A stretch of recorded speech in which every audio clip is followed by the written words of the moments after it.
রাসূল আমার ভালোবাসা, রাসূল আমার আলো আশা, রাসূল আমার প্রেম বিরহের মূল আলোচনা, রাসূল আমার কাজে কর্মের অনুপ্রেরণা। আলহামদুলিল্লাহ। বাংলাদেশের ঐতিহ্যবাহী জেলা যশোর চৌগাছা থানার অন্তর্গত রামকৃষ্ণপুর ঈদগাহ ময়দানে মহাবিশ্বের মহাবিশ্বর আমাদের মালিক, আমাদের মনিব মহান রব্বুল ইজ্জত ওয়াল জালালের মুখের পবিত্র বাণী কোরআনে কারীম ঐতিহাসিক তাফসীরুল কোরআন মাহফিল 2024। নারায়ণগঞ্জে গেলে এক আল্লাহর ওলি আছে 72 রাকাত তাহাজ্জুদ নামাজ পড়তো, পরে নিয়ে এক যন্ত্রণা আছে ওই জেলার লোক। আর যশোরে আছে আল্লাহর ওলি, এটা তাহাজ্জুদ পড়ে না, অন্য জায়গায় যায়। তো এমনি এমনি আপনাদের এক বদনাম আছে। এরপরে যদি কোরআনের অনুষ্ঠানে এই করে, আপনাদের তো বদনাম ছড়াবে কালকে। সুনামের জন্যে কোরআনের এই আয়োজন করে যদি বদনাম হয়ে যায়, আমার মনে হয় এটা না দিয়ে অন্য কিছু করার দরকার ছিল। নিজেদের দায়িত্ব নিয়ে চুপ করেন ভাই, বদনাম হয়ে যাচ্ছে, চুপ করেন। খুলনা আমার বিভাগ, তো এই জন্য একটু ঝামেলা বেশি। আমরা সারা জীবন রংপুর বিভাগের মানুষদেরকে একটা নাম বলি মফিজ, এটা যেন বাদ দিয়ে না, কেটে দিয়ে। ওরা মফিজ হলেও ভালো, নরম সরম, উদার আছে। আলা ভোলা গাড়িতে হরেন দেয় তো তাকিয়ে দেখে যে হরেন কে দিচ্ছে, সাইড দেবে তো, এই কারণে ওদেরকে মফিজ বলে।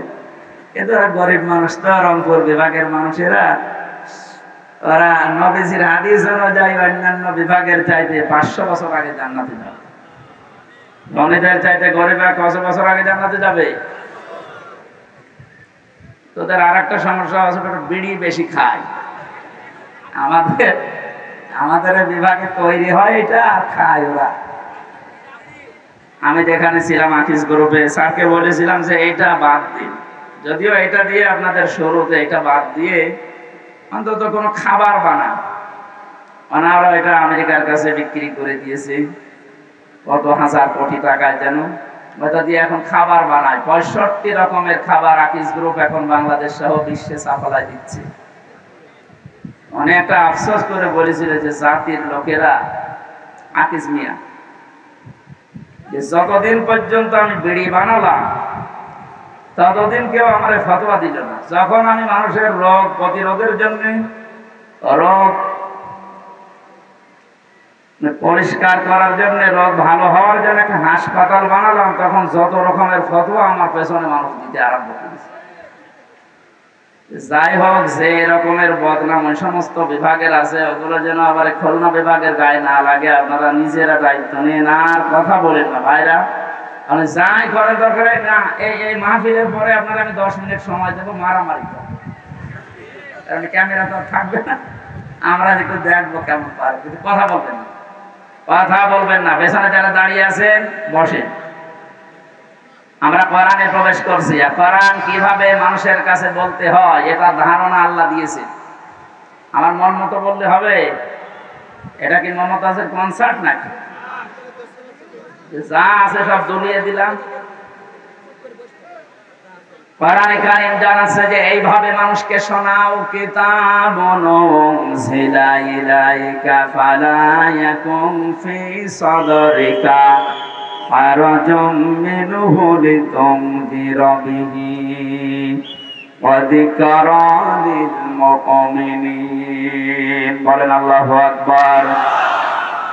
সূরা আরাফের 2 নম্বর আয়াতে আল্লাহ বলেন, হে নবী, এই যে একটা কিতাব, এটা আপনাকে আমি দিয়েছি, এটা শুধু সুমা খাবে না, তাকের উপরে রেখে দেবেন।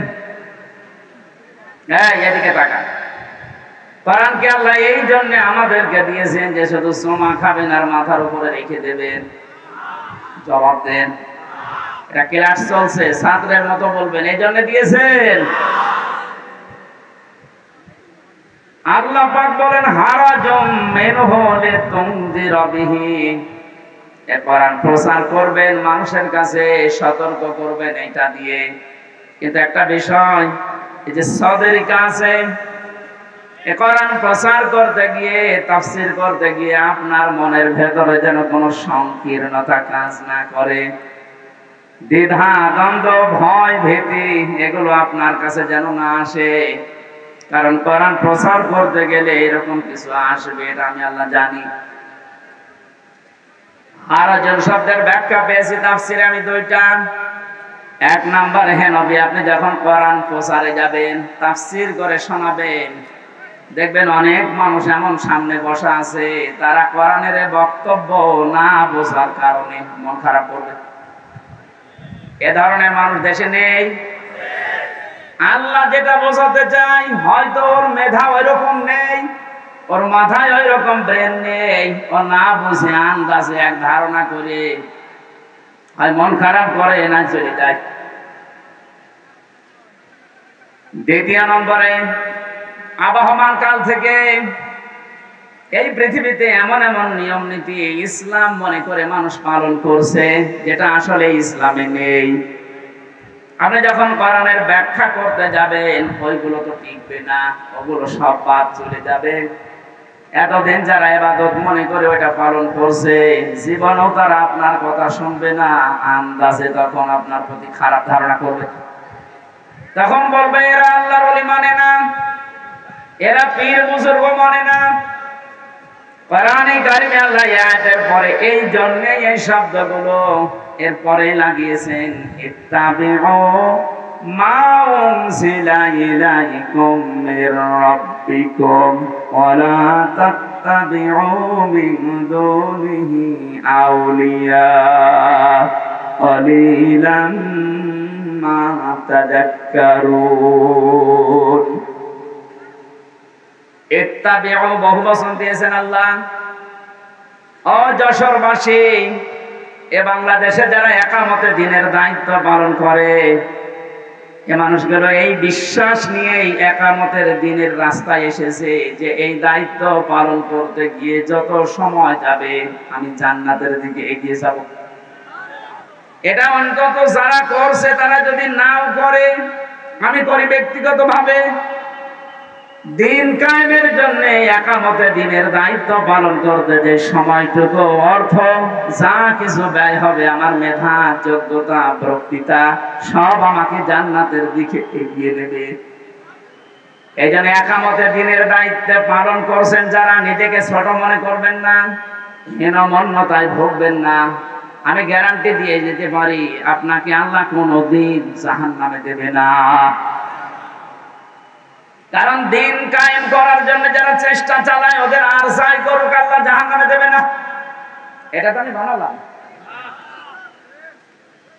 আল্লাহ পাক বলেন, হাল আদুল্লুকুম আলা তিজারাতিন তুমজিকুম মিন আযাবিন আলীম।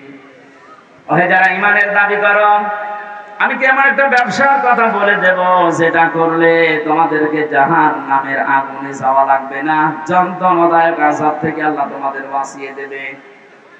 এই ব্যবসার কথা বলতে গিয়ে আল্লাহ যে সমস্ত জিনিসের নাম দিয়েছেন, তার 3 নাম্বার এইটা। এই পৃথিবীতে আল্লাহর দিন কায়েমের জন্য যারা জান আর মাল দিয়ে চেষ্টা চালায়, আল্লাহ পাক বলেন, যালিকুম খায়রুল লাকুম, এইটাই ভালো কাজ। আমি আজকে 500টা ভালো কাজের ব্যাখ্যা করার জন্য বাঘারপাড়ার খাসুরাতে বসেছিলাম, কিন্তু ওদের সময় কভার করেনি। একটা মাত্র ভালো কাজের ব্যাখ্যা ওখানে দিয়েছে। আল্লাহ যে আহসান ও আমালার কথা জানিয়েছেন, যে আমি ভালো কাজ তোমাদের কাছ থেকে দেখতে চাই। পৃথিবীতে আল্লাহর দৃষ্টিতে যত ভালো কাজ আছে, তার 1 নাম্বার কাজ হচ্ছে আনাকিমুদ্দিন, দিন কায়েম করা। কোরআনে এরকম 500টা আছে। এটা আমাকে জেলখানার ভেতরে বাংলাদেশের জীবন্ত শহীদ এটিএম আজহারুল ইসলাম, ওনার কাছে অনেকগুলো বই দেখেছিলাম, ফাঁসির কন্টেন্ট ছেলে, মাঝে মাঝে আমার কাছে পাঠিয়ে বলতেছে হামজাকে দেবে, এগুলো যেন পড়াশোনা করে বাইরে মানুষদেরকে ডেলিভারি দিতে পারে। আল্লাহর ওই বান্দাকে আল্লাহ যেন দ্রুত আমাদের ভেতরে ফিরিয়ে দেন, বলেন আমিন। তা জীবন্ত শহীদ লোকটা। যে সমস্ত মিথ্যা অপবাদ গুলো দিয়ে ইসলামী আন্দোলনের একামতে দিনের দায়িত্বশীল মানুষগুলোকে দুনিয়া থেকে বিদায় করে দিয়েছে, পৃথিবী এখন প্রমাণ পাচ্ছে, দেখতে পাচ্ছে এগুলো পুরাটাই প্রতিহিংসার ফসল।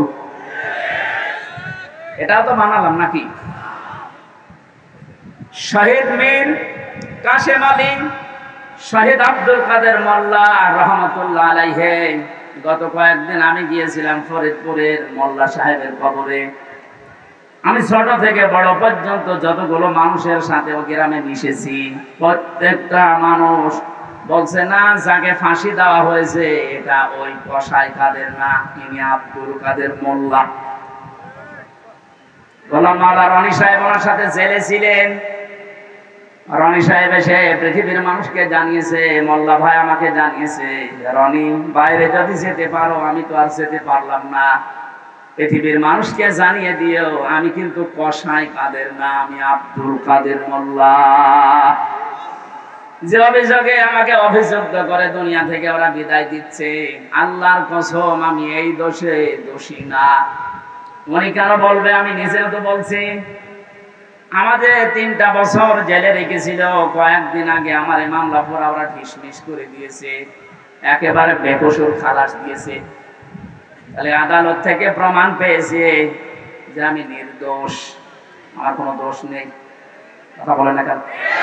এই যে মোবাইলটাও 3 বছর পরে ফেরত দিল, তন্ন তন্ন করে খুঁজেছে। এটা গ্রামের বাড়ি থেকে শুরু করে একেবারে যেখানে থাকি, আমি আকিস গ্রুপে ছিলাম, প্রত্যেকটা জায়গা চুলচেরা বিশ্লেষণ করে এই 3টা বছরের পরে মাত্র 5-6 দিন আগে আমাকে আদালত বলেছে আপনি মুক্ত, কোনো দোষ আপনার পেলাম না। আমি আদালতে মনে হয় বলতে গেলাম যে আমার নিয়ে আদালত, এই 3টা বছর তো আপনার কাছে আমার মামলা ছিল, এতদিন পর্যন্ত তো বললেন না যে না এ মামলার কোনো মাল ম্যাটারেস নেই, কি দেখে বিচার করবো, এখন বলছেন কেন? উনি এটাই বলতো যে হুজুর কিচ্ছু করার নেই, আমার হাত বাঁধা। কি বাধা? বলেন বলেন। এদেশের 1628টা চেয়ার আছে, এই চেয়ার না, 1628টা চেয়ারের 1627টা চেয়ারে হাত বাঁধা ছিল, শুধু একটা চেয়ারের হাত খোলা ছিল। যারা এই কাজ করেছেন আমরা এখন আহ্বান জানাবো, বাংলাদেশ যেহেতু দ্বিতীয়বার স্বাধীন হয়েছে, 1700-র উপরে জীবন দিয়েছে ছাত্র আর ছাত্রীরা, সুতরাং এই স্বাধীন দেশে আমরা আর কারো হাত বাঁধা দেখতে চাই না। এদেশে যত হাত বাঁধা আছে সব যেন আমার এই বিচারপতির মতো খুলে যায়। প্রত্যেকেই যদি স্বাধীনভাবে হাত খোলা কাজ করতে পারে, 1,10,000-এর উপরে এখন মামলার আসামি জেলখানায় আছে। আমার মনে হয় কমপক্ষে 80,000 মানুষ এমনিতে বের হয়ে যাবে যদি হাত খোলা বিচারপতি পাওয়া যায়। আমি আশা করছি 3টা বছর আমাকে যেভাবে করেছিল, একামতে দিনের দায়িত্বে যারা ছিলেন আমার মনে হয় তাদেরকেও এইভাবে করেছিল। জালেমদের হাতে ক্ষমতা, চেয়ার, আইন আর কানুন বানানোর ক্ষমতা থাকার কারণে ওরা মন মতো যা ছিল তাই করেছে। আমারটা যেমন বেকসুর খালাস পেয়েছি, আল্লাহর কসম যেগুলো মারা গেল, শহীদ হয়ে গেল, এ মানুষগুলো জীবিত থাকলে কেউ বেকসুর খালাস পেয়ে যেত। কোরআনের পাখি শহীদ আল্লামা দেলাওয়ার হোসেন সাইদি রহমতুল্লাহ আলাইহি, মানে কি অনেকে বলছে উনি মারা গেছে, কে বলেছে মারা গেছে? ওনাকে মেরে ফেলা হয়েছে। ওনাকে মেরে ফেলা হয়েছে, এর বাস্তব প্রমাণ ওনার হাসিটা। কথা বলেন। আমি নিজে আমার বাবার যা আছে, আমার যা আছে, যদি ইসলামের খুঁটিনাটি বিষয়গুলো আমি মেনে জান্নাতে যেতে পারতাম, কসম খোদার জীবনও আপনাদেরকে আমি দিন কায়েম করা লাগবে এই ঝামেলাপূর্ণ কথা বলতাম না। এটা যে কত বড় যন্ত্রণা, আল্লাহ যেহেতু ইত্তাবিউ দিয়েছেন যে সবাই মিলে অনুসরণ করো, সবাই মিলে ইত্তেবা করো, একজন করলে হবে না। এই জন্যই তো আমরা সবাইকে নিয়ে অনুসরণ করতে চাই। সুখবর একটা আছে, বাংলাদেশে ইসলামী দল যতগুলো আছে প্রকাশ্য শিরিক এবং বেদাত যারা করে এরা বাদ দিয়ে অন্তত আল্লাহ একজন আছে, কেবলাকে কেবলা বলে মানে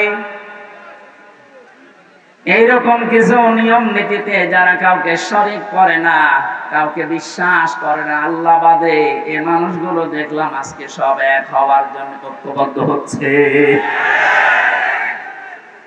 জালেমরা তো পালিয়েছে, মুনাফিক যারা এদের গায়ে অনেকের এখন আগুন লেগে গেছে, কারণ এরা চিন্তা করছে এভাবে যদি সব এক হয়ে যায়, আমরা 5 তারিখের পর থেকে যেভাবে শুরু করেছিলাম এই কাজও বন্ধ হয়ে যাবে। ওরা বুঝে ফেলেছে, এখানে আশা করছে যেভাবে এগিয়ে যাচ্ছে সবাই মিলে অনুসরণ করার জন্য ধর্ম বিষয়ক উপদেষ্টা যিনি আছে ডক্টর আফামক খালিদ হোসেন, আল্লাহ তার হায়াতে তাজ্জেবা সিহাতে কল্লিয়া বাড়িয়ে দেন, বলেন আমিন। ডক্টর চেষ্টা এবং ইখলাস যা দেখতে পাচ্ছি, আশা করছি ইসলামের সূর্য সামনে আমরা এদেশে দেখতে পাবো ইনশাআল্লাহ। এই জন্য যারা আছি আমরা ছোটখাটো বিষয় নিয়ে মত পার্থক্য বাদ দেওয়া লাগবে। একটা হোস্টেলে 100 জন খাবার খায়, সকালে নাস্তা, কলার পাউরুটি। 20 জন হোস্টেল ম্যানেজারকে আহ্বান জানিয়েছে যে স্যার এটা যেন ঠিক থাকে। 80 জন বলছে না এটা আমরা আর খাবো না, নতুন মেনু আমাদেরকে দেন। কিছু কিছু ছেলেরা বলছে আমাদেরকে খিচুড়ি দেওয়া লাগবে সকালে, কেউ কেউ বলছে আমাদেরকে চিড়া দেওয়া লাগবে, কেউ কেউ বলছে আমাদেরকে রোল দেওয়া লাগবে। আর ওই যে 20 জন ওরা বলছে যা আছে ওইটাই আমরা চাই, কলা পাউরুটি। ম্যানেজার বলছে এভাবে হবে না, ভোট দেওয়া লাগবে, আমি তো একবারে পাল্টিয়ে দিতে পারি না।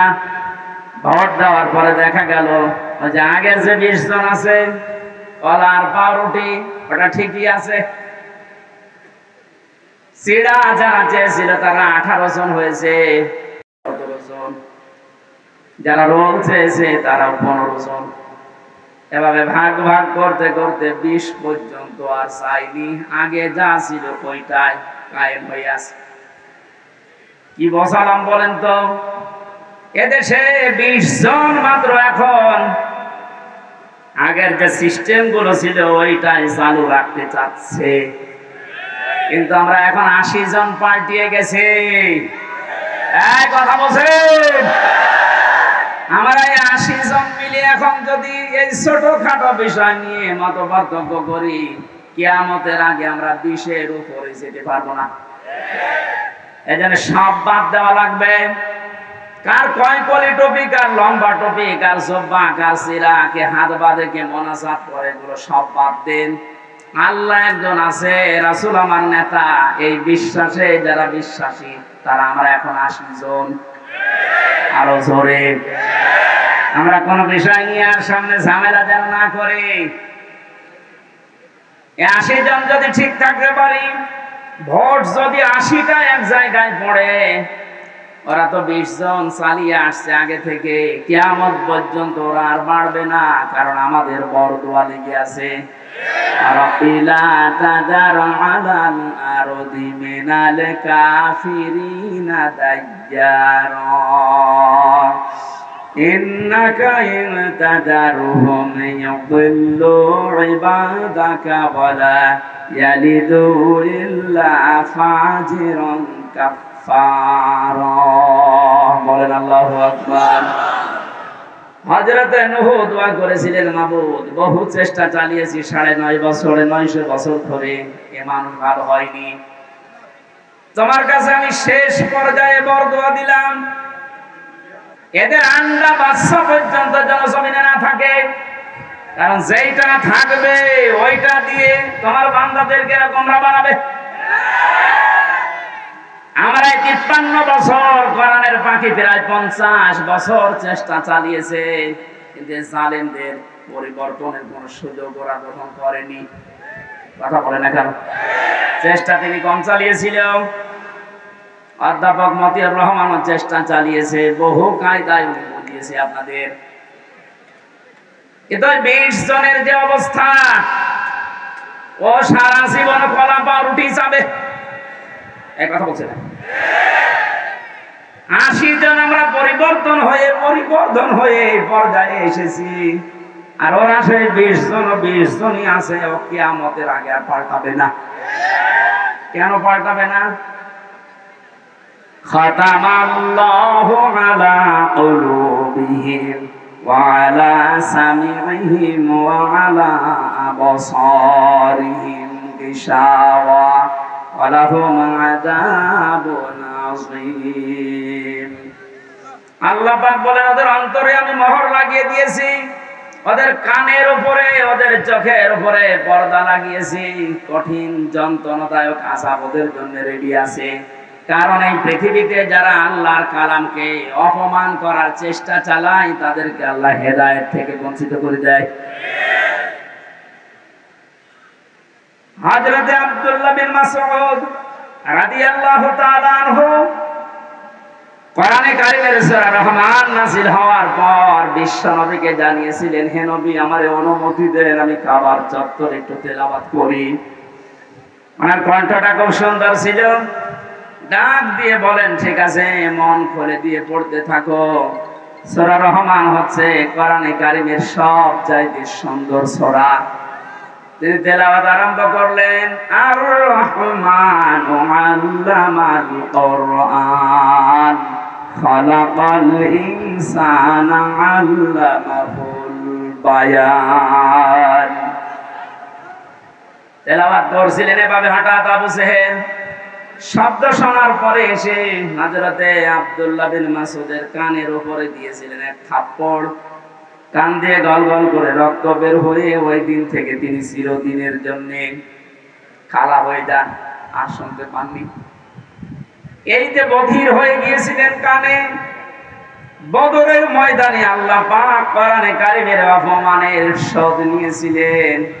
যখন আবু জেহেল ঠান্ডা ফ্রিজের মতো পড়েছিল মাছ আর মগজের বাড়ি খেয়ে, আব্দুল্লাহ বিন মাসউদ ওখানে যাবার পরে দেখলেন ঠান্ডা ফ্রিজ পড়ে আছে। বুকের উপর চড়ে বসলেন, ডাক দিয়ে বলেন, আবু জেহেল, তোমাকে আমি সময় দিলাম, এখনো পর্যন্ত মুহাম্মদুর রাসূলুল্লাহর কালেমাটা মেনে নাও, আমি নবীর কাছে সুপারিশ করব, বিশ্ব নবী তোমারে মাফ করে দেবে।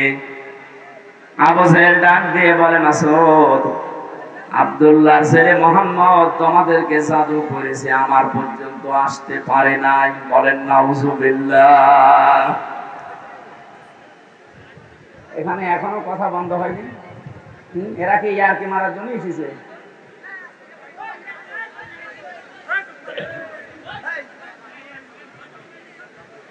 আমার ভাইরা, হযরত আব্দুল্লাহ বিন মাসউদ দৌড় দিলেন নবীজির রওজার কাছে। তাবর ভেতরে দেখেন বিশ্ব নবী মুহাম্মদুর রাসূলুল্লাহ হাত তুলে মোনাজাতে লিপ্ত আছে। তিনি দেখলেন মোনাজাত যখন চলছে, আমি আরেকবার যাই। ওই যে যারা পড়ে আছে এখনো মরে নাই, ওদের ভেতরে গিয়ে দেখলেন আবু জেহেল এখনো খাচ্ছে।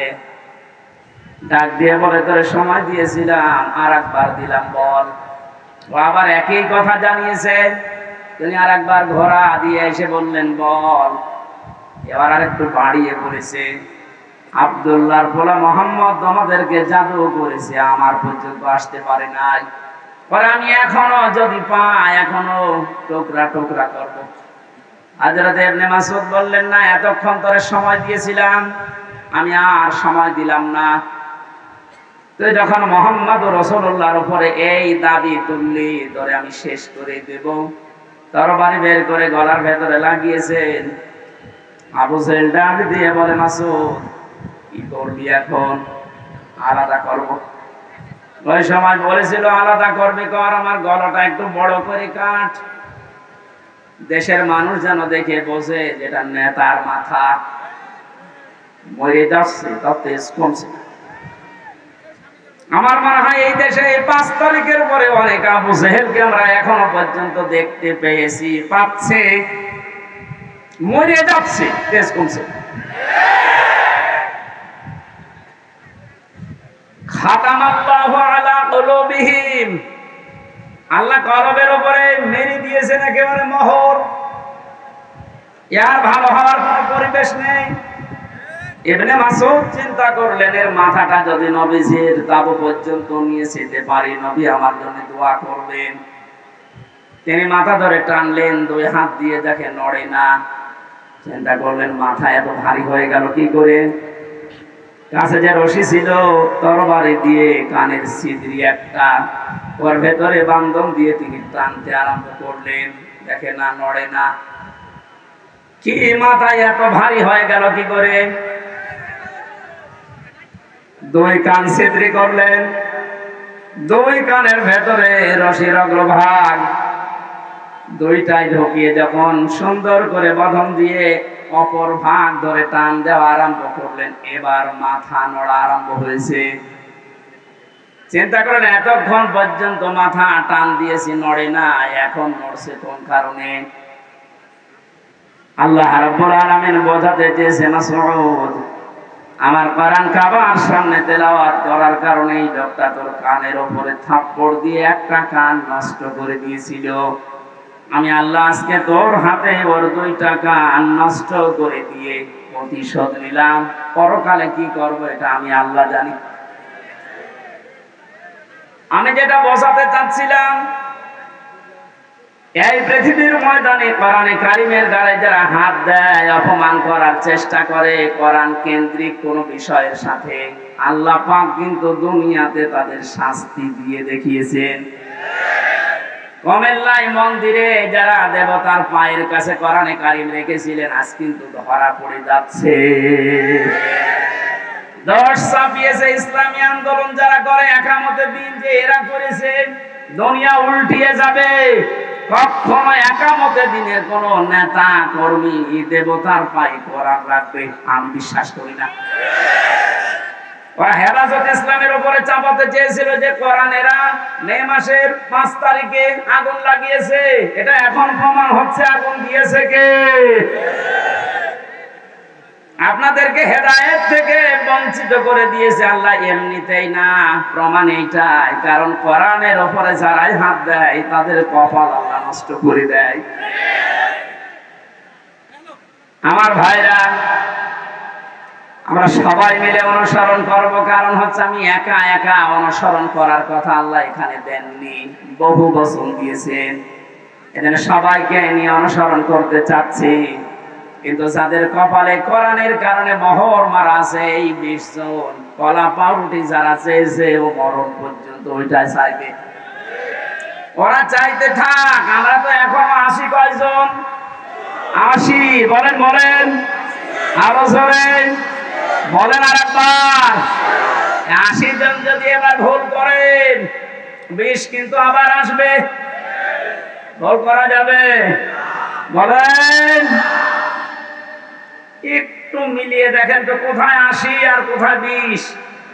এরপরও আমরা পারি না, কারণ আমরা কেউ 18, কেউ 17, কেউ 15, কেউ 14। আর ওরা যেহেতু আবাহমান কাল থেকে আসতেছে 20। আমরা আর এই 17, 18, 19-এ থাকবো না, আমরা এখন 80 হয়ে যাবো ইনশাআল্লাহ। সময় যেহেতু সামনে আসছে, আমরা 80 হব না 20 থাকবো ইনশাআল্লাহ। এটা করতে হলে সবাই মিলে আজ অনুসরণ করা লাগবে আল্লাহ যেটা দিয়েছে। তার নাম কি? বলেন, বলেন। আল্লাহ পাক আয়াতের পরবর্তীতে জানিয়েছেন, ওয়ালা তাত্তাবিউ মিন দুনিহি আউলিয়া। কোরআন বাদ দিয়ে পৃথিবীর কোন ওলি আল্লাহর অনুসরণ করার দরকার নেই। প্রশ্ন আসতে পারে, আল্লাহ কি তার ওলিদের বিরুদ্ধে? না। সূরা ইউনূসের 62 নম্বর আয়াত, 11 নম্বর পারার 15 নম্বর পৃষ্ঠার 1ম নম্বর লাইনে আছে, আলা ইন্না আউলিয়া আল্লাহি লা খাউফুন আলাইহিম ওয়া লা হুম ইয়াহজানুন। আল্লাহ পাক বলেন, কোনো ভয় নেই, কোনো চিন্তা নেই। আমার ওলি যারা, তাদের কোনো ভয় চিন্তা নেই। তাদেরকে সতর্ক করলাম, সুসংবাদ জানালাম, এদের ব্যাপারে তোমরা সাবধান থাকবা, এদের ভয় চিন্তা নেই। অথচ সূরা আরাফের 3 নম্বর আয়াতে বললেন কোনো অনুসরণ করার দরকার নেই। ওই আয়াতের সাথে আয়াতের কোনো মিল পাচ্ছি না। তাহলে আল্লাহর কথা চাচা এরশাদের মতো সকালে একটা বিকালে একটা,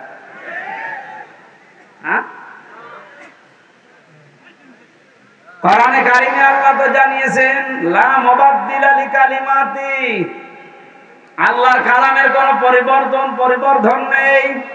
অথচ ওখানে বললেন ওলিদের কোনো চিন্তা নেই, আর এখানে বলছেন ওলি অনুসরণ করার দরকার নেই। মুফাসসিরিন ইকরাম লিখেছেন আয়াতের ব্যাখ্যা করতে গিয়ে আল্লাহ এই জন্যে ওলি অনুসরণ নিষেধ করেছেন। আল্লাহ খুব ভালোভাবে জানেন, কারণ বর্তমান ভবিষ্যৎ এগুলো সব জানেন কে? আরো জোরে বলেন। সব যেহেতু তার নিজের জ্ঞানে আছে, উনি আগে জানতেন যে ভবিষ্যতে কিয়ামত পর্যন্ত আমার এমন বান্দা বান্দি দুনিয়ায় আসবে, আর আমি আল্লাহর চাইতে ওদের আব্বাকে বড় মনে করবে।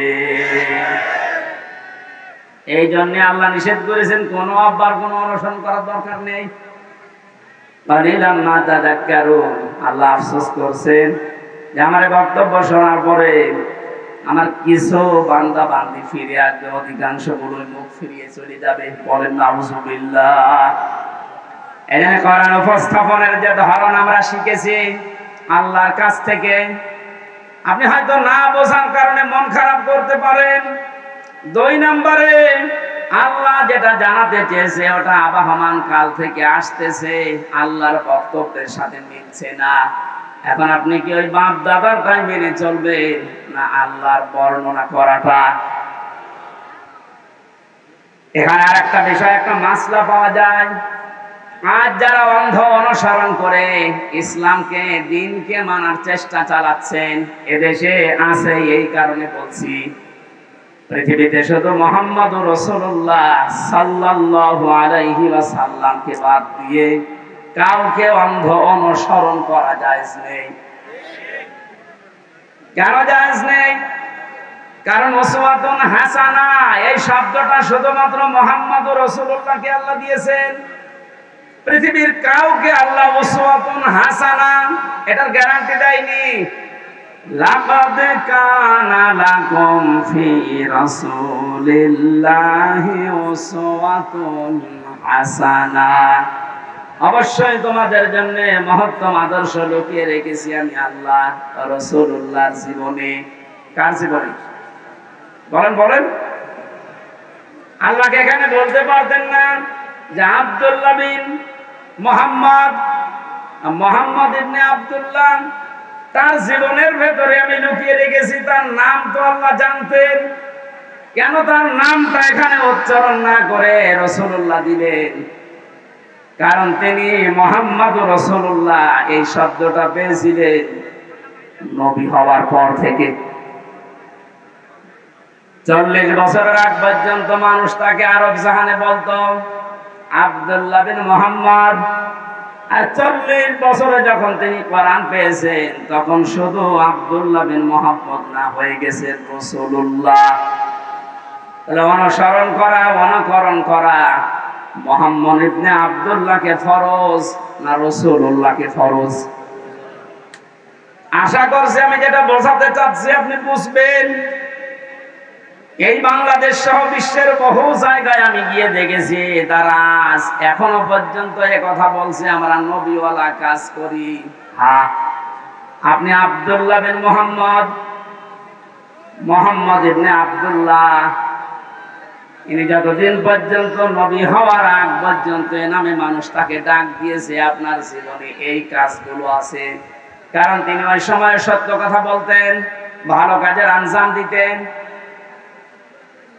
কোন মানুষ যদি বিপদে পড়তেন সেখানে এগিয়ে যেতেন। এই কাজগুলো মুহাম্মদ ইবনে আব্দুল্লাহর জীবনীতে আমরা সিরাত ইবনে হিশামে সিরাত বিশ্বকোষের ভেতর থেকে পেয়েছি।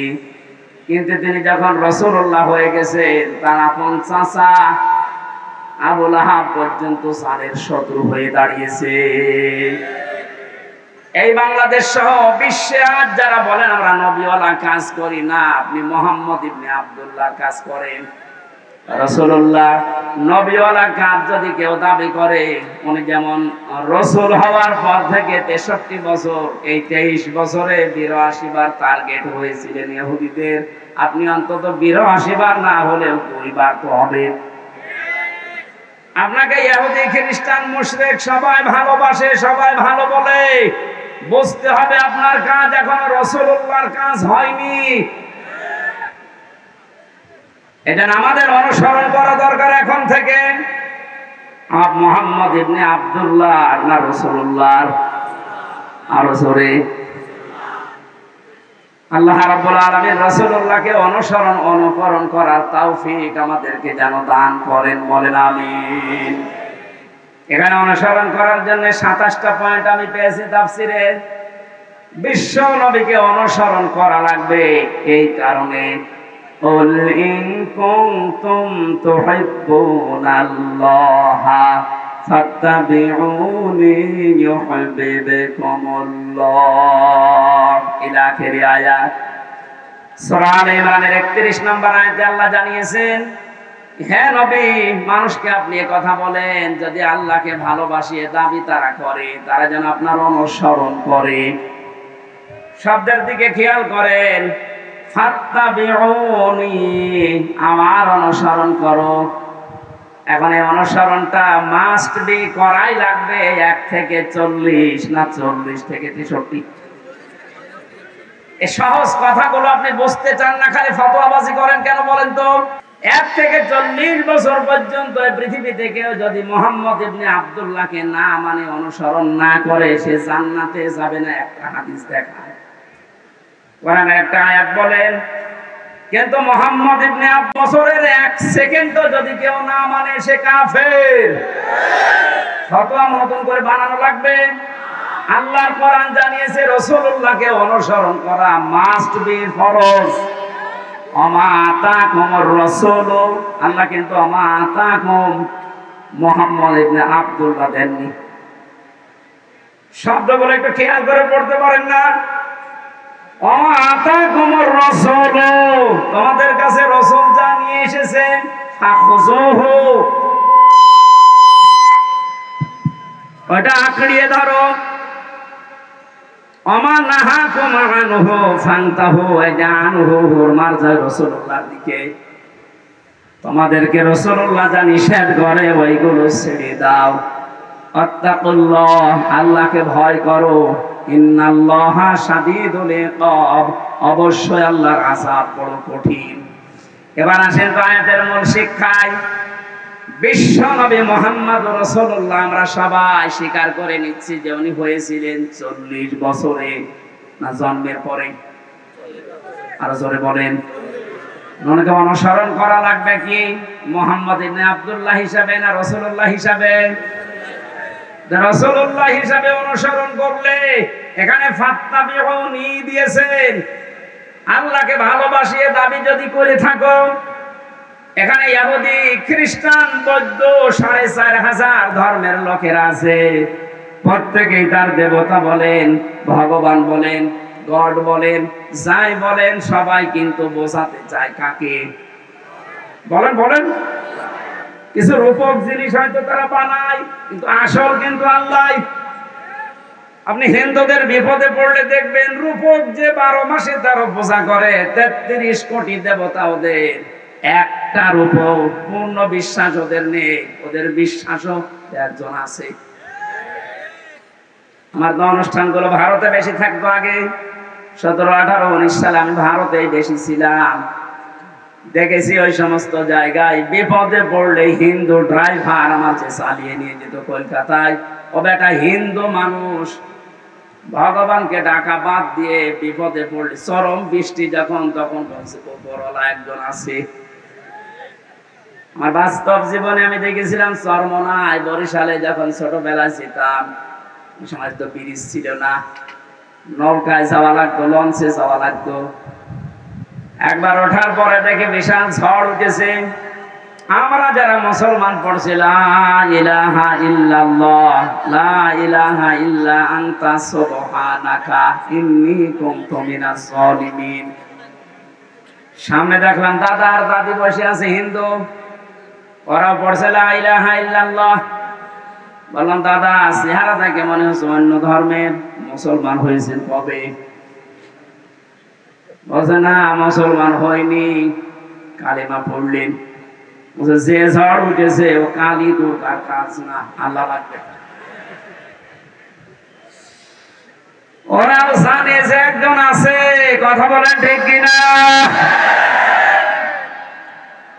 যে যে ধর্মে তার নতুন নতুন রূপক অর্থে বানিয়ে নিয়েছে, কিন্তু আসল একজন আছে, এ কথা সবাই যেহেতু বলছে, আল্লাহ এ কথাই জানাতে চাচ্ছেন তোমরা যারা বলো আল্লাহ তোমাকে ভালোবাসে, তোমাকে আমরা মহব্বত করি, আল্লাহ বলছেন এই কথার দাবি পূরণ করার জন্য ফাত্তাবিউনি, আমার রাসূলের অনুসরণ করা লাগবে।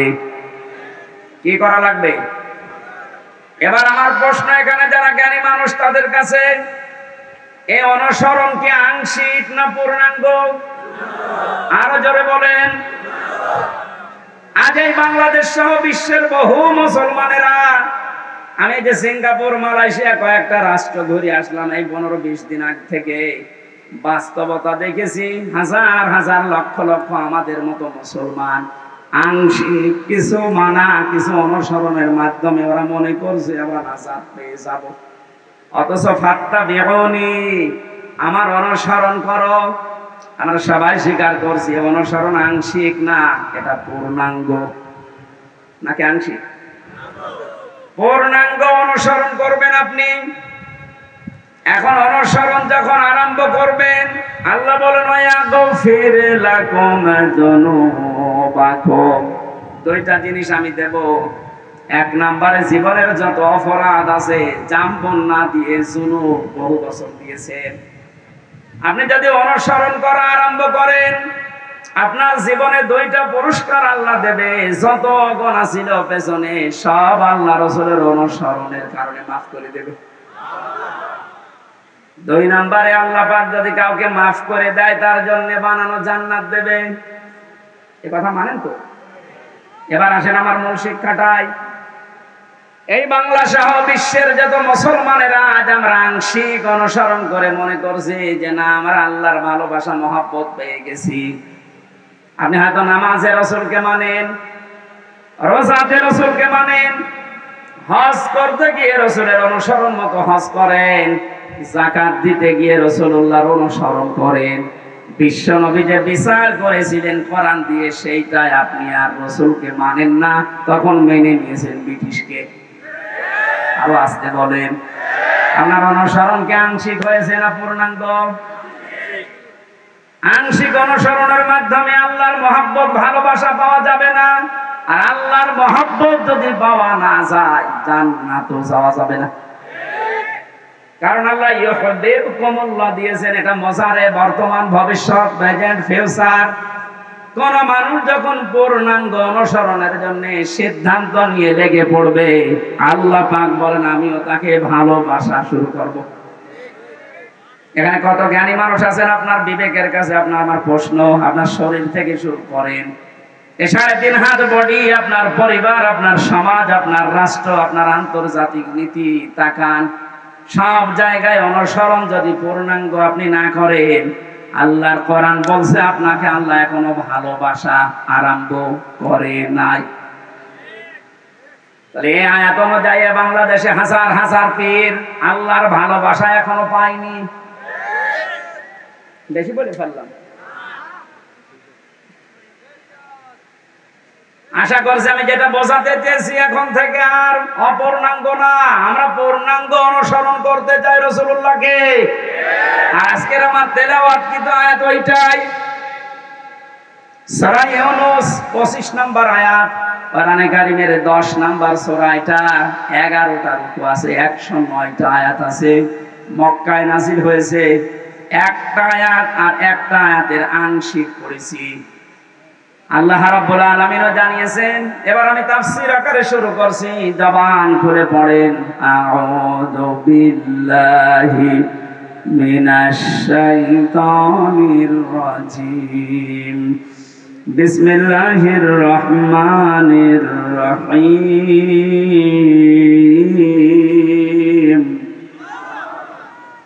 ওয়াল্লাহু ইয়াদউ ইলা দারিস সালাম। আল্লাহ পাক বলেন, আমি আল্লাহ তোমাদেরকে আহ্বান জানাচ্ছি, ডাকতেছি শান্তির ঘরের দিকে। আজ বাংলাদেশ বৈষম্য বিরোধী ছাত্র আন্দোলনের মাধ্যমে যে 9টা দফা দিয়েছিল, ওই দফাগুলো একটা একটা করে একটু পড়ে দেখেন। আমি তো মিলিয়ে দেখেছি এদের বাস্তব প্রতিফলন ওই 9টা। আমি ওগুলো সব নোট করেছি, একটা একটা করে আপনি মিলাবেন এখন থেকে।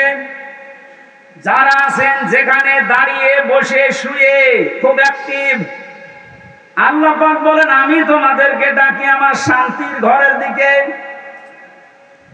তামাম বাংলাদেশের এই 56,000 বর্গ মাইল মনে করেন একটা ঘর।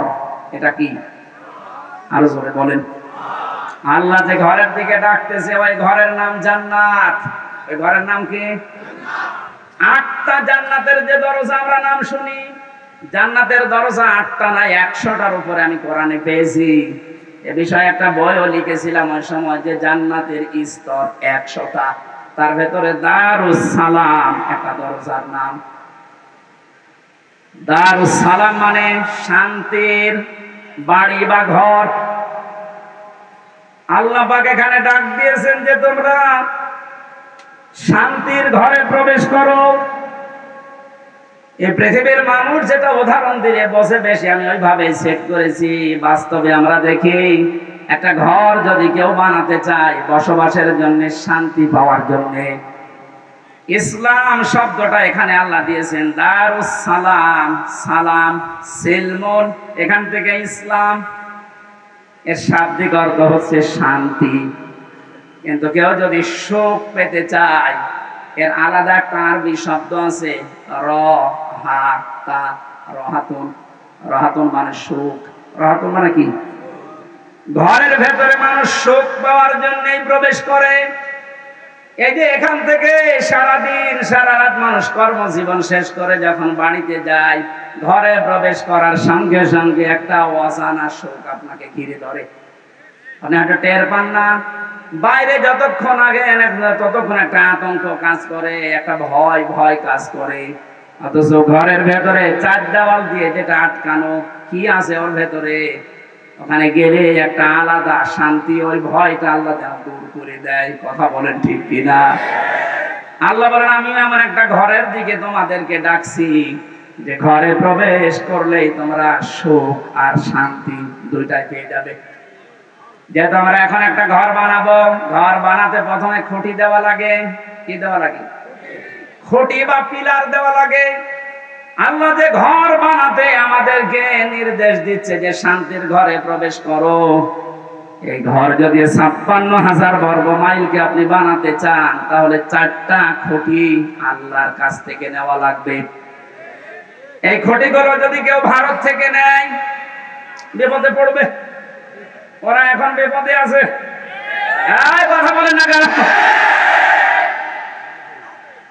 ওরা বহু চেষ্টা চালিয়েছিল ওই সময় পাকিস্তান থেকে আমাদের এই চেষ্টাকে ভাগ করার জন্য। ওরা যেমন সাহায্য করেছে 7 সিস্টারের মাধ্যমে ওদের দেশকে ভাগ করার জন্য, আমরা সাহায্য করি। চালান আমরা সব দিয়ে দেব, আপনি যা করিয়েছেন আমরা ওইটাই করব। আপনারা ওই সময় ভাগ করে যদি আমাদের বন্ধু হয়ে যান, আমরাও কথা বলছেন। শুরু হয়ে গেছে অলরেডি। আলাদা পতাকা বানিয়ে উড়িয়ে দিয়েছে মণিপুরে। খেলা হবে না, খেলা আরম্ভ হয়ে গেছে। আপনারা যেমন আমাদের এতদিন বলে আমরা বন্ধু, কারণ আপনাদের সেই পাকিস্তান আর এই বাংলাদেশ মাঝখানে ছিলাম, আমরা আলাদা করে দিয়েছি, এই জন্য আমরা আপনার বন্ধু।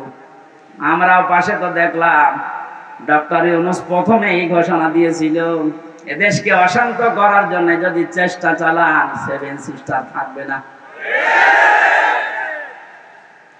মানে যদি নাও করোনার পেছনে যে দেওয়াল আছে, তারা হয়তো একটু কাঠি নাড়াচ্ছে। আন্তর্জাতিক যে বিষয়গুলো আমি এখানে বলতে চাচ্ছি না।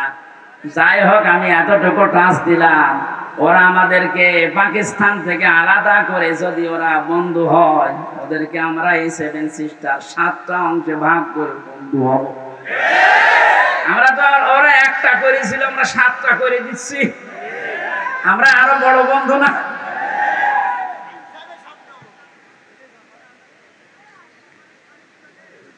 যশোরবাসী এবার খেয়াল করেন, না আমরা শুধু ভারত থেকে না, চীন থেকে না, রাশিয়া থেকে না, আমেরিকা না, কারো কাছ থেকে খুঁটি নিতে চাই না। আল্লাহ যে খুঁটি দিয়েছে শান্তির ঘর বানাতে, আমরা ওই খুঁটি নেব। আমার কথার অর্থ বোঝার চেষ্টা করেন, খুব খেয়াল করে শুনবেন। আমি কোরআনে কারীম থেকে পেয়েছি, 1 নম্বরে আল্লাহ পাক বুনিয়াল ইসলাম আলা খামসিন শাহাদাতি আল্লাহ ইলাহা ইল্লাল্লাহ।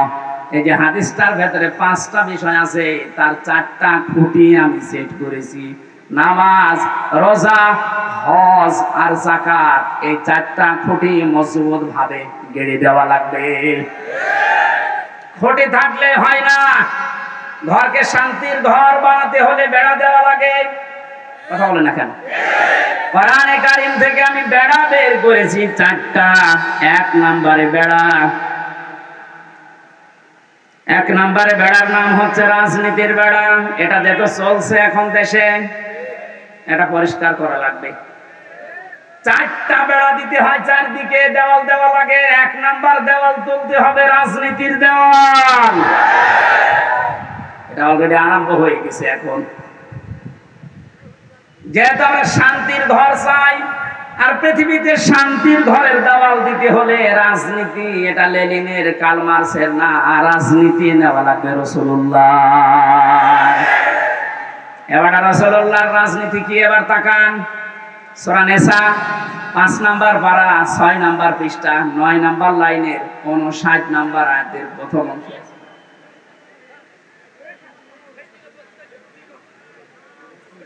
শেষ করে দেব না? ওই লোকটাকে তুলে আমার চেয়ারে বসে।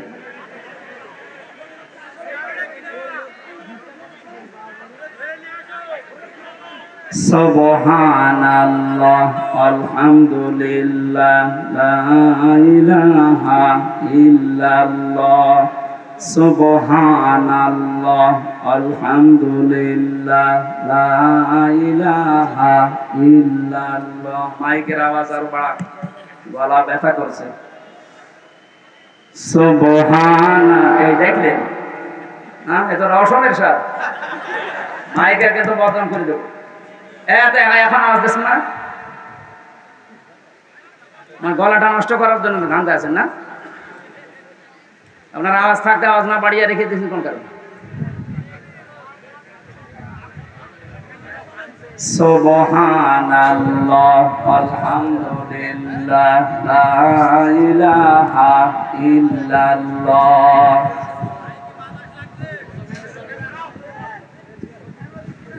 ফ্যানটা একটু সাইডে থাক।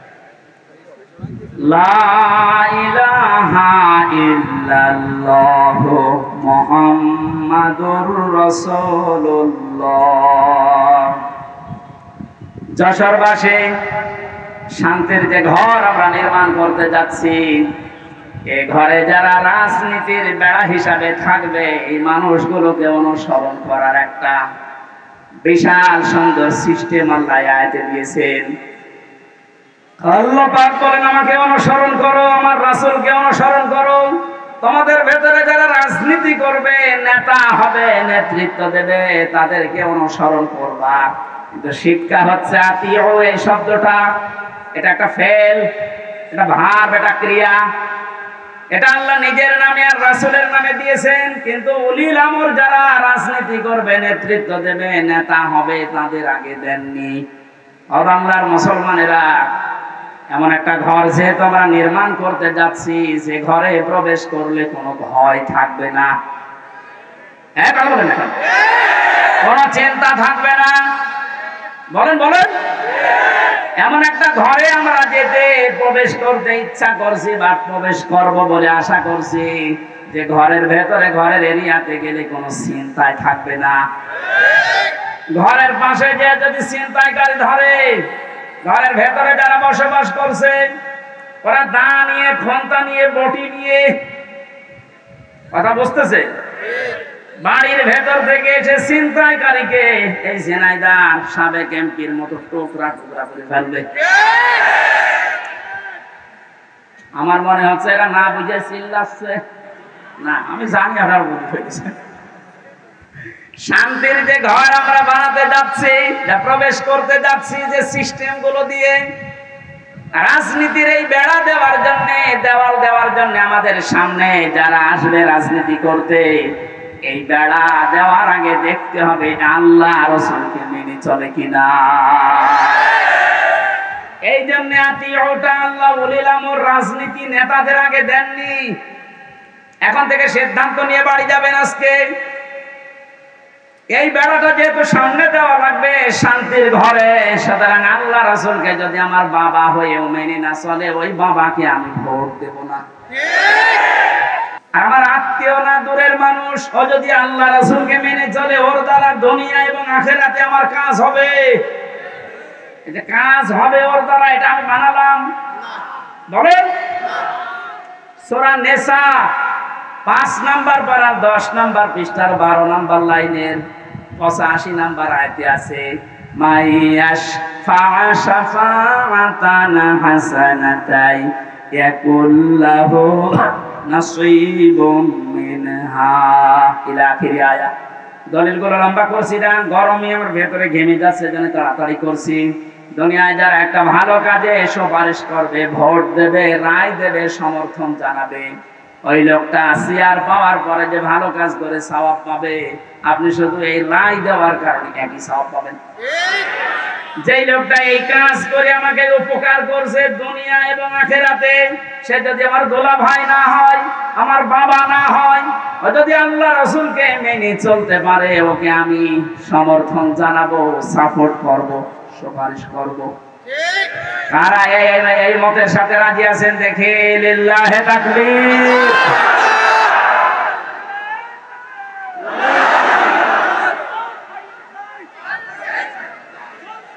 এই কথা বোঝার চেষ্টা করেন। আমি এখন যেটা বললাম এটা তো রাজনীতি হয়ে গেল না, না। এটা যদি রাজনীতি মনে হয় তাহলে সূরা নিসার 59 নাম্বার আয়াত কেটে আপনি বাদ দিয়ে দেবেন। আমি ব্যাখ্যা এইভাবেই পড়েছি, মারিফুল কোরআন নিয়ে আসেন, ওখানে ভয়ঙ্কর ট লেখা আছে। আমানাত বহুবচনের শব্দের ব্যাখ্যায় ভোট, রায়, সমর্থন, সুপারিশ এগুলো লেখা আছে। আপনি তাফসীর মাহফিল লিখে দিয়েছেন, আমি শব্দের ব্যাখ্যায় যদি ওই শব্দগুলো না বলি, শুধু আমানত বলি, আপনি তো বুঝবেন না। আর আপনি যদি বোঝেন না বোঝেন, ভান করে থাকবেন। এখন আর ভান করার অভ্যাস আছে না, 5 তারিখের আগে ছিল। এখন আর ভান করার অভ্যাস নেই, যা পড়ি ওইটাই বলি ইনশাআল্লাহ। আগে তো এই যশোরে যাওয়ার জন্য সেই কুষ্টিয়া ঘুরে আসতাম, এখন একেবারে সরাসরি চূড়ামন কাঠি দিও। রাজনীতির বেড়াটা ঠিক করবেন আশা করছি। 2 নম্বরে বেড়ার নাম পেয়েছি আমি সমাজনীতি, 3 নম্বরে পরিবার নীতি, 4 নম্বরে আন্তর্জাতিক যে নীতিটা আছে এটা। এবার আমি 3টা বেড়ার কথা বললাম। পারিবারিক নীতির যে বেড়া, আমি ব্যাখ্যায় যাব। আর কয়েকটা জিনিস লাগে ঘর বানাতে। আমরা দেখি শুধু বেড়া দিলে ঘর হবে না, ছাউনি দেওয়া লাগবে, চাল দেওয়া লাগবে, ছাদ দেওয়া লাগবে। গ্রাম্য মানুষ যারা ঘর বানায় 4 চালা ঘর, এদিকে একটা, এদিকে একটা, ওইদিকে একটা, এইদিকে একটা, চাল লাগে কয়টা? আমি কোরআনে কারীম থেকে 4টা চাল বানিয়েছি। 1 নম্বরে ইমানের চাল। যদি কেউ শুধু ছাদ দিতে চায়, পুরা ইমানটা দিয়ে ঢেকে দিলেই সম্ভব, আর অসুবিধা নেই। যদি 4টা চাল কেউ দিতে চায়, কোরআন জানিয়েছে সৎকর্মের চাল দেওয়া লাগবে, যোগ্য নীতির চাল দেওয়া লাগবে, সমাজনীতির চাল দেওয়া লাগবে। এই চালগুলো যদি একটা একটা করে কোরআন যেভাবে দিতে জানিয়েছে ওইভাবে আমরা দিতে পারি। শুধু চাল দিলেই হবে না, ঘরে প্রবেশ করার জন্য একটা দরজা লাগবে। আল্লাহ পাক যে দরজার ঘোষণা দিয়েছেন কোরআনে, লা ইলাহা ইল্লাল্লাহু মুহাম্মাদুর রাসূলুল্লাহ। আল্লাহর এই শান্তির ঘরে যদি কেউ প্রবেশ করতে চান, তাহলে এই কালেমা পড়ে এই দরজা দিয়ে প্রবেশ করা লাগবে। গত পরশুদিন আমার চুয়াডাঙ্গা ছিল, স্বামী স্ত্রী দুইজন এই দরজা দিয়ে অলরেডি প্রবেশ করেছে। এর কয়েকদিন আগে ছিল গাইবান্ধা, সরঞ্জিত নাকি নাম যেন, এই লোকটা এই দরজা দিয়ে আল্লাহর এই শান্তির ঘরে অলরেডি প্রবেশ করেছে। প্রতিদিন প্রতিনিয়ত আজকেও দেখলাম 26 জন আল্লাহর এই কালেমা পড়ে এই দরজা দিয়ে অলরেডি শান্তির ঘরে ঢুকে পড়েছে। আমরা তো আগে থেকেই ঢুকে বসে আছি। তাহলে আল্লাহ যে ঘর বানাতে বললেন, এই ঘরের দরজার নাম কালেমা। নাম কি? জবান খুলে একবার পড়েন, লা ইলাহা।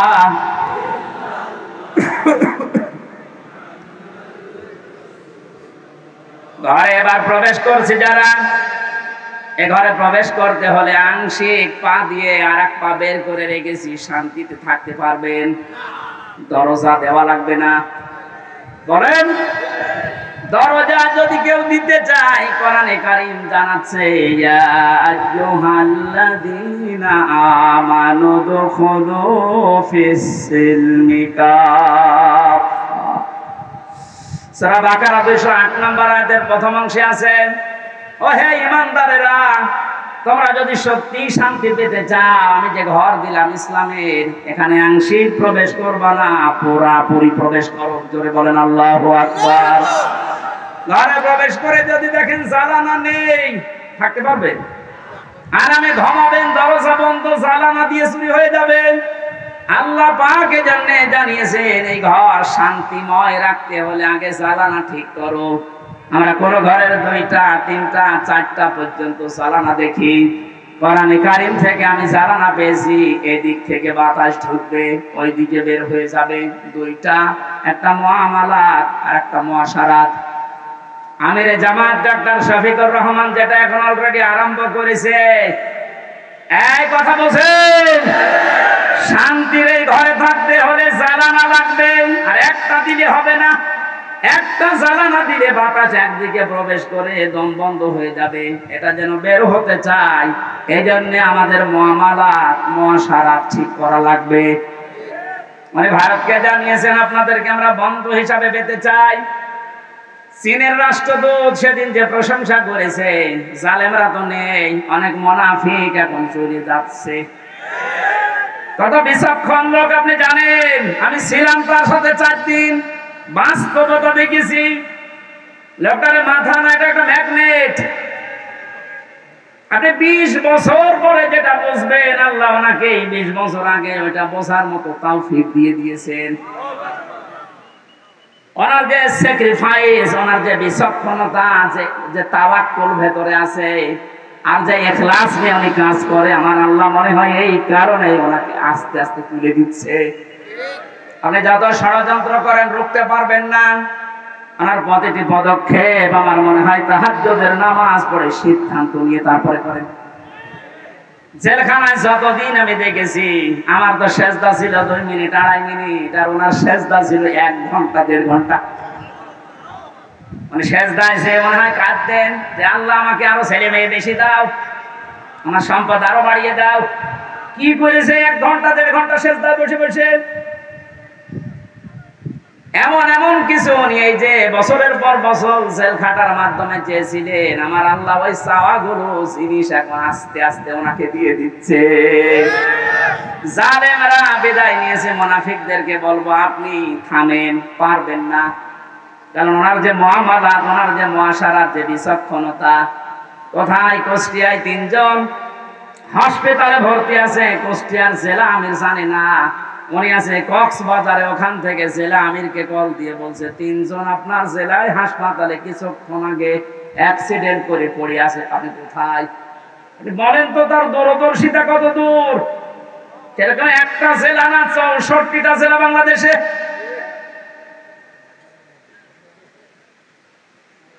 শুধুমাত্র জ্বালানো দিলেই হবে না, আন্তর্জাতিক যে জ্বালানোগুলো আছে উনি ঠিক করার জন্য চেষ্টা চালাচ্ছে। আল্লাহ যেন ওনাকে নিজের কুদরত দিয়ে পরিচালিত করেন, বলেন আমিন। শুধু জ্বালানো থাকলেও ঘর ঠিক থাকে না, ভেন্টিলেটর লাগে। কথা বলছেন এখন? ভেন্টিলেটর লাগবে না আলো বাতাস প্রবেশ করার জন্য, ডিশের তার লাগানো লাগবে না, বিদ্যুতের তার লাগানো লাগবে, ওয়াইফাই তার লাগাবেন, নাই তো আপনি আন্তর্জাতিক বিশ্ব নিয়ে খেলবেন কি করে? ভেন্টিলেটর লাগবে কমপক্ষে 2টা 4টা। আল্লাহ রাব্বুল আলামিন কোরআনে কারিমে এমন সুন্দর সুন্দর ভেন্টিলেটর দিয়েছেন। সূরা আলে ইমরানের 85 নম্বর আয়াতে আছে, সূরা আলে ইমরানের 83 নম্বর আয়াতে আছে, সূরা আলে ইমরানের 19 নম্বর আয়াতে আছে। সুবহানাল্লাহ বলতে পারেন না? আমার গলা ব্যথা করছে, এইজন্য দলিলগুলো শুধু নাম বলছি। এভাবে যদি ঘর আমরা একটার পরে একটা পয়েন্টে যে সাজালাম, এগুলো একটা করে এখন ব্যাখ্যা আরম্ভ করব। আমার যে প্রথম ঘরের খুঁটির পরে যে চাল আমরা দিয়েছিলাম, নামাজের ব্যাখ্যা, রোজার ব্যাখ্যা, হজের ব্যাখ্যা, যাকাতের ব্যাখ্যা, একটা একটা করে খুঁটির ব্যাখ্যা দিলে এরকম 4 দিন লাগবে। আপনারা এগুলো কম বেশি জানেন, এই জন্য এই খুঁটিগুলো আমার বলার দরকার নেই। কয়েকটা চালের কথা, কয়েকটা বেড়ার কথা, দেওয়ালের কথা আমি বলছিলাম। তার ভেতরে একটা রাজনীতির বেড়া আমরা ঠিক করবো তো ইনশাল্লাহ। বাস্তবে যে দেখবেন আল্লাহ রাসূলকে মানি না, ও আমার পীর হলেও মানি না, আমার বাবা হলেও মানি না, আমার ভাই হলেও মানি না। আল্লাহ রাসূলকে মেনে চলে ও যদি এখানে বাড়ি না, আমার আত্মীয় না, কারণ এই বেড়া আমার দেওয়া লাগবে। এরপরের বেড়ার নাম পারিবারিক জীবনের বেড়া। এ বেড়ায় হাজারো মানুষের আমাদের ঠিক নেই, এখানে অনেক আলেম পর্যন্ত আছে। আমি বাস্তবে দেখেছি তাদেরও পরিবারে খাস পর্দা হয় না। আমি শপথ নেওয়ার জন্য গত 8 তারিখে 8 দিন আগে আমির জামাত এসেছিল কুষ্টিয়ায়, আমার ডেট ছিল ওই দিন। 120টার উপরে আমার প্রশ্ন করেছি পারিবারিক জীবন নিয়ে, যে প্রশ্ন করেছিল প্রায় 17-18টা। সারা দেশে আমি ওয়াজ করে বেড়াচ্ছি, সারা দেশে আমি ঘর চাইয়ে বেড়াই, অথচ আমার ঘরে 3 নেই। আমার যেগুলো প্রশ্ন করেছে মিথ্যা তো বলা যাবে না, বাস্তবে একেবারে সত্য সত্য মিলিয়ে দেখলাম না, মিলছে না। রকম মানে যে খুঁটি নির্ভর করা যায় এমন জিনিস, এটা আসলে আমারে হয়নি। পারিবারিক জীবনের যে আসল খাস পর্দাটা 100 ভাগ এখনো আমার আসেনি। আমারে বলছে হবে না, দিন পাল্টিয়ে দিলাম, আবার 9 দিন পেছিয়ে দিয়েছি। আমার মতো একটা নাম করা হুজুরের যদি এই অবস্থা, বাকিগুলো আল্লাহ জানে। আমাদের পারিবারিক জীবনের যে পর্দাটা, এটা অনেকে নফল মনে করে, অনেকে গুরুত্ব দিতে চায় না। আজকে আমি এখানে আসার পরে যে বাড়িতে বসেছিলাম, বাড়িওয়ালা তার বউ, মেয়ে, বেটার বউ সব নিয়ে আসতেছে, হুজুর দেখবে। এটা তো হালকা জায়েজ আছে। হ্যাঁ,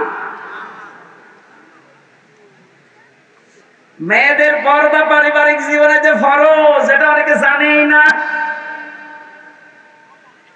এই যে একামতে দিনের খুঁটি হওয়ার জন্য, আমি আরবিটা বললাম নাই, খুঁটি হওয়ার জন্য অনেক কাঠ খড়ি পোড়ানো লাগে। সত্যি যদি কোনো মানুষ একনিষ্ঠ ভাবে ইখলাসের সাথে খুঁটি হিসাবে কাজ করতে চায়, আমার যতটুকু বাস্তবতা দেখলাম 120টা প্রশ্নের ভেতরে আল্লাহ তাকে জান্নাত দিয়ে দেবে। আমাদের পারিবারিক জীবনে স্বামী স্ত্রীর যে সম্পর্কটা হওয়ার কথা ছিল, এখন আস্তে আস্তে ভারতের চ্যানেলগুলো থেকে, আশপাশের মানুষের ব্যবহার থেকে আমরা সব নষ্ট করে ফেলেছি। অধিকাংশ স্ত্রীর স্বামীর উপরে শ্রদ্ধা নেই, ভক্তি নেই, খালি ভুল ধরার চেষ্টায় থাকে। এরকম বউ নেই? আর আসতে বলেন, এ পৃথিবীতে যত খারাপ স্বামী হোক, ফেরাউনের মতো এত খারাপ স্বামী কারো কপালে জুটেছে? নিজের স্ত্রীর হাতে ব্রেক লাগিয়েছে, পায়ের ভেতরে ব্রেক লাগিয়েছে, কপালের ভেতরে শলাকা দিয়েছে, মাথার উপরে গরম তেল ঢেলে দিচ্ছে। হযরতে জিবরাইলকে আল্লাহ বললেন, জান্নাতটা নিয়ে ধরো আমার এই বান্দির সামনে। হযরতে আসিয়া জান্নাত দেখার পরে বলতে পারতেন, আল্লাহ তুমি আমার মরণ দিয়ে জান্নাতে প্রবেশ করাও। তিনি বলেননি। তিনি বলেছিলেন, মাবুদ তুমি জান্নাত আমার সামনে পাঠিয়ে দিয়েছো, আমি এইটা চাই না, আমি চাই তুমি যেখানে আছো ওই জায়গায় একটা ঘর আমার জন্য আলাদা বানাও, যেন ওখানে বসে বসে সব সময় তোমাকে দেখা যায়। আমার উপরে অত্যাচার চলছে, জুলুম চলছে, তোমার আবার যেন রাগ হয়ে না যায়। ওয়ানাজ্জিনি মিন ফিরআউনা ওয়া আমালিহি ওয়ানাজ্জিনি মিনাল কওমিস সালিমিন। আরবি গ্রামার যারা বোঝে জিজ্ঞাসা করেন, এক আলিফ করে আল্লাহ টান দিয়েছেন, ওয়ানাজ্জিনি, আমাকে তুমি বাঁচাও। এই যে অত্যাচার করে আমার স্বামী নিজে আর লোক দিয়ে করায়, এই জালেমদের হাত থেকে তুমি আমাকে বাঁচাও। কিন্তু আল্লাহ তুমি রাগ করে আমার স্বামীর উপরে গজব দিও না। এত বড় কঠিন বিপদের ভেতরে স্বামীর জন্য বরদোয়া দেয়নি। আর আমার আপনার বউ সারা জীবন আপনি মাটি করে দেবেন, খাটতে খাটতে মাথার ঘাম পায়ে ফেলে চুল উঠে যাচ্ছে আপনার। একদিন যদি একটা সাবান কম হয়, ফোঁটা দিয়ে ফোঁটা বের করে ফেলবে। বরদোয়া তো আছে বাংলা আরবি মিলে না। আমরা এরকম পারিবারিক জীবন চাই না। বিশ্ব নবী মুহাম্মদ রাসূলুল্লাহর স্ত্রীর দিকে তাকান, তার পারিবারিক জীবন কেমন ছিল। হযরত আয়েশা বলেন, মুহাম্মদ রাসূলুল্লাহ আমার স্বামী, তাকে আমি গোসল করাতেছিলাম, হঠাৎ রক্ত আর পানি প্রবাহিত হয়ে যাচ্ছিল। নবীজি বললেন, আয়েশা, পানির ভেতরে রক্তের মতো লাল কি দেখা যায়? হযরত আয়েশা বলেন, হে রাসূল, আপনি যখন গোসল করার জন্য টুলের উপরে বসেছিলেন, ওর একটা পায়া আমার পায়ের উপরে পড়েছিল, আঙ্গুল ফেটে রক্ত বের হচ্ছে। বললেন, একটু বলতে পারলেন না আমাকে? আমি আগে উঠে পড়তাম। হযরত আয়েশা বলেন, হে রাসূল, এটা তো আমার পায়ের আঙ্গুল ফাটা, রক্ত বের হয়েছে। যদি কলিজা ফেটে রক্ত বের হতো, আমার স্বামীকে আমি উঠতে বলতে পারতাম না। এরকম ভক্তি শ্রদ্ধা করা বউ তো ঘরে ঘরে। কার বউ এরকম? একটু হাত তোলেন তো। এই মহিলারা আছে কোনে গো? এই একটা মানুষ হাত তোলে। কিসের ওয়াজ করবে? আমাদের এই যে বেড়া আছে, দেওয়াল, এ দেওয়াল নড়বড়ে জানা যাচ্ছে। কিসের সুখ পাবেন এই দেওয়ালের ভেতরে? কি আশ্চর্য! যশোরের মা বোনেরা একটা স্বামীও হাত তোলে নাই। আলহামদুলিল্লাহ বলবো না নাউজুবিল্লাহ বলবো? আমি জেলখানায় দেখেছিলাম 100 জনের প্রায় 70 জন জেল খাটতেছে এই পারিবারিক জীবনের কারণে। বই মেরে ফেলেছে না, আদা মারা করেছে, যৌতুকের কারণে। এই সমস্ত বিষয় নিয়ে ওখানে বসে বসে আমি একটা বই লিখেছি, দাম্পত্য জীবনে কলহ এবং সমাধান কি। মেয়েদের জন্য বিশেষ করে, গাড়িতে আছে কিনা জানি না, আছে, ওটা নিয়ে যাবেন বর জন্যে, পরে বলবেন এটা শেষ করো। মেয়েকে বিয়ে দেওয়ার আগে ওটা পড়াবেন। 120 পৃষ্ঠা লেখা আছে, যাওয়ার সময় গাড়ি থেকে নিয়ে ওদের পড়ান। পারিবারিক জীবনের এই যে দেওয়ালটা, বেড়াটা, এটা আমাদের ঠিক করা দরকার। নয়তো আপনারও জীবনে এই জল্লাদ শাহজাহান এবং এখন যে জল্লাদ আছে কেন্দ্রীয় কারাগারে, এর নাম ইলিয়াস, এই বৌমারা কেসে জেল কাটতেছে। আমাদের কপালে ওরকম আবার এসে যাবে কিনা আল্লাহ জানে। এই জন্য ওইটা নিয়ে পড়ান, পারিবারিক জীবনের এই দেওয়ালটা, বেড়াটা ঠিক করেন। আল্লাহ এরকম একটা শান্তির ঘর আমাদেরকে তৈরি করার তৌফিক দিন, যে ঘরের ভেতরে প্রবেশ করলেই শান্তি পাওয়া যায়। আল্লাহ আমাদেরকে দোয়াও শিখিয়েছেন, আমরা ওই দোয়াই আরম্ভ করছি। নেন, রব্বানা হাব লানা মিন আজওয়াজিনা ওয়া যুররিয়াতিনা কুররাতা আয়ুনি ওয়াজআলনা লিল মুত্তাকিনা ইমামা। রব্বুল আলামিন, কোরআনে কারীম শোনার জন্য, বোঝার জন্য যশোরের এই মানুষগুলো এত পাগল, তুমি তাকিয়ে দেখো। প্রচন্ড এই গরমে আমার পেছনে ফ্যান লাগানো আছে, এরপরও আমার অবস্থা যা, ভেতরে ঘেমে শোধ চলতেছে। এই মানুষগুলোর ফ্যান নেই, পাখা নেই, বাতাস নেই, ঘন্টার পরে ঘন্টা এরা বসে আছে। কোরআনের ইজ্জতে এদেরকে তুমি ওমরের মতো বানিয়ে দাও। আজকের আলোচনায় সওয়াবগুলো তুমি নবীজির রওজায় পৌঁছিয়ে দাও। যত মানুষ কবরে আছে, আল্লাহ কবরবাসীদেরকে ক্ষমা করে দাও। এ মাহফিলের আয়োজন করতে গিয়ে তোমার যে বান্দারা শ্রম দিয়েছে আল্লাহ, আল্লাহ তাআলা আমার যে শ্রদ্ধাভাজন শ্বশুরের কারণে এখানে এসেছি, নসির আহমেদ, রব্বুল আলামিন তোমার এই গোলামকে ইসলামী আন্দোলনের সঠিক কর্মী বানিয়ে দাও। তার জীবনের ভালো কাজগুলো কবুল করো, অন্যায় কাজগুলো মাফ করে দাও। আল্লাহ আমার মামা শ্বশুর মাওলানা আলমগীর হোসেন আমার সাথে আজকে এসেছে, তার বাবাকে তিনি হারিয়েছে, বাবাকে মাফ করে দাও। মাওলানা হোসাইন তার বাবাকে অনেক দিন আগে এই দুনিয়া থেকে হারিয়ে ফেলেছে, আল্লাহ তুমি তার বাবাকেও কবরে মাফ করে দাও। মাওলানা রবিউল ইসলাম সহ যত আলেম এখানে বসে আছে, অধ্যাপক মতিয়ার রহমান স্যার সহ প্রত্যেকটি মানুষকে তুমি দ্বীনের খাদেম বানিয়ে দাও। রব্বুল আলামিন আমার কণ্ঠে মারাত্মক ব্যথা, কথা বললেই ব্যথা বেড়ে যাচ্ছে। মুক্ত জীবনে যখন ফিরিয়ে দিয়েছো, আমার কণ্ঠটা তুমি ছেড়ে দাও। মা বোনেরা পর্দা আলে আছে, এদেরকে স্বামী ভক্তি বানিয়ে দাও। ফাতেমার মতো, আয়েশার মতো, হযরতে আসিয়ার মতো তাদেরকে কবুল করে নাও। রোগ শোক যাদের দিয়েছে আল্লাহ শেফায়ে কামেলা জেলা নসিব করো। প্রশাসনের ভাইরা যারা এসেছে এদের উপরে তোমার খাস রহমত ঢেলে দাও। এলাকায় মাঠের নিচে যত মানুষ ঘুমিয়ে আছে, কোরআনের ইজ্জতে তুমি মাফ করে দাও। আগামীতে অনুষ্ঠানটা কোরআনের প্রচারের জন্য আরো বিশাল আকারে কবুল করো। রব্বানা যালামনা আনফুসানা ওয়া ইল্লাম তাগফির লানা ওয়া তারহামনা লানাকুনান্না মিনাল খাসিরিন। ও মালিক, যে বাড়িতে এসে বসেছিলাম, যে বাড়ির উপরে তোমার রহমত নাযিল করো আল্লাহ। কখন কার কাছে আজরাইল পাঠিয়ে দাও আমরা জানি না। আজরাইলকে দেখার সঙ্গে সঙ্গে যেন পড়তে পারি লা ইলাহা ইল্লাল্লাহু মুহাম্মাদুর রাসূলুল্লাহ।